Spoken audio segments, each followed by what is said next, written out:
Hi folks, this is Peter Boykin, and I don't have a fancy background right now. I'm trying to do these more spur of the moment without having to do all the extra editing and everything, but I'll still be doing the edited stuff as well.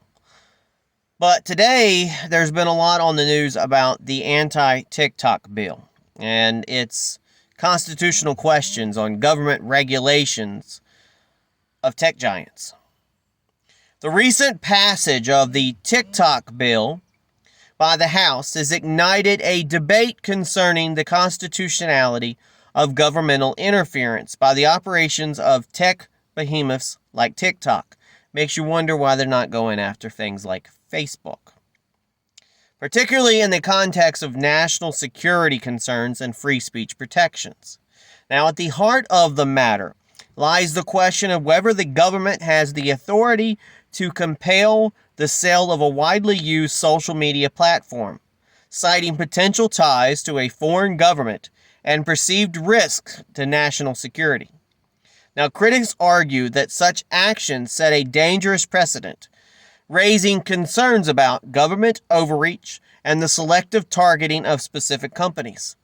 The bill's proponents, including President Joe Biden and key lawmakers, assert that TikTok's ownership by a Chinese-based company poses significant national security threats. Well, consider how much Joe Biden's owned by China. Wouldn't he be a risk?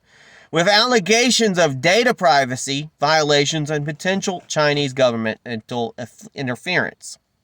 However, TikTok's CEO has vehemently denied such claims, highlighting the absence of evidence linking the platform to nefarious activities. Moreover, the bill's passage underscores broader questions about the government's role in regulating technology companies and safeguarding free speech rights. Because after all, how does our Congress that don't know anything about technology decide what's best about technology? Yeah. As tech platforms increasingly serve as public forums for expression and discourse, any attempt to curb their operations raises fundamental constitutional questions about the protection of our speech and the limits of government authority. Now, critics of the bill warn of its potential chilling effect on innovation and entrepreneurship, arguing that government intervention in the tech sector could stifle competition and hinder the growth of emerging technologies. Additionally, concerns have been raised about the bill's impact on U.S. investors and the broader economic implications of disrupting TikTok's operations. Looking ahead, the bill's fate in the Senate remains uncertain, with potential legal challenges looming on the horizon. I'm kind of worried how they lumped it in with this big spending bill.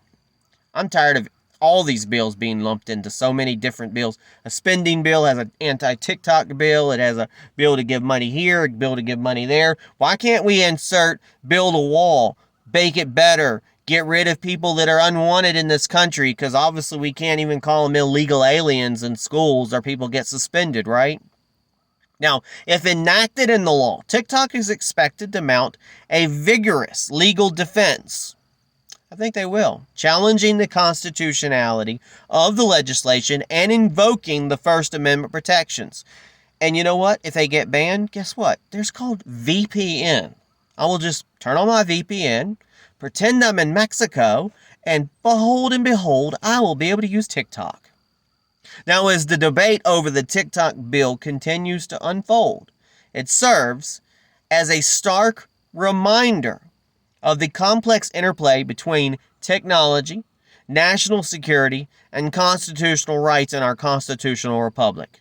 The outcome of this legislative battle will have far-reaching implications for the future of free speech and government regulation in the digital age. And we got to catch up on this. We really got to catch up on this.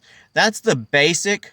Now, my concerns when I were writing this, and my major concerns over this is we're examining the constitutionality of our government. And it's picking and choosing of which apps to ban. Like today it's TikTok. Tomorrow it could be Telegram. That's very important if they were to ban Telegram, since it's what, Turkish owned. Maybe they'd go after Elon Musk's Elon Musk's Twitter, X or whatever. All it takes is one foreign company, foreign entity to buy enough stock. Let's say they start buying all of Truth Social and they go after them, or Gab and they go after them. Do you really think and trust our government to ban apps? I don't trust it. Especially if these apps are platforms of free speech. Now, we need to understand the danger of our knowledge falling into the hands of a foreign nation like China. But how does this compare to all the other companies in America owned by foreign companies that have just as much access to our consumer data as TikTok does? Why does the government go after one but not all? What is the legal repercussions of this when it comes to other countries? And how will this go in other countries that are American-based owned? Like businesses, let's say McDonald's for an example. What if other companies or other countries say, well, we can't have a United States-owned business in our country? Like China. We do a lot of business with China. Do a lot of business with other countries. What if they decide to do what we're doing? Now, with a Congress that barely understands technology, are they the best to understand the repercussions of these bills?